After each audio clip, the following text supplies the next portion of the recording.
ঝাড়গ্রামের খবরের দিকে নজর রাখবো। ঝাড়গ্রামে হাতির তাণ্ডব, 3 দিন ধরে গোপীবল্লভপুরে হাতির তাণ্ডব চলছে।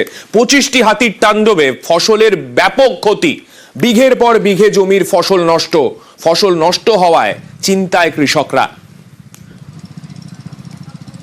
কৃষকদের পাশে থাকার আশ্বাস যদিও দেওয়া হয়েছে স্থানীয় প্রশাসনের তরফে, তবে এই মরশুমে এত ফসলের ক্ষতি যথেষ্ট চিন্তায় ফেলে দিয়েছে কিন্তু কৃষকদেরকে।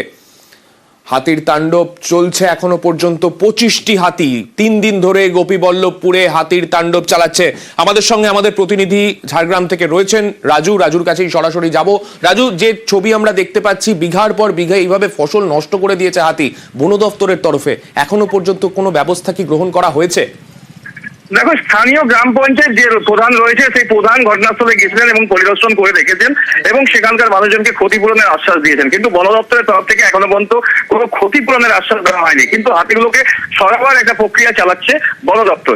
আর এই ঘটনায় পুরো গ্রাম আতঙ্কিত, কারণ সন্ধ্যে নামলেই এই এলাকায় যেভাবে হাতির দল ঢুকে যাচ্ছে তাতে রীতিমতো মানুষের মধ্যে আতঙ্ক বাড়ছে। সেক্ষেত্রে বন দপ্তর কি পদক্ষেপ নেয় তার দিকে তাকিয়ে রয়েছে গ্রামবাসীরা। ইতিমধ্যে বন দপ্তর যে মাইকিং করছে বা যে হাতিগুলোর উপর নজরদারি রাখছে, রাতে অন্ধকারে যদি আবার পুনরায় ঢোকে তাহলে হয়তো সেই হাতিগুলোকে কিভাবে ঠেকাবে তার দিকেই নজর রাখছে বন দপ্তর। ধন্যবাদ রাজু।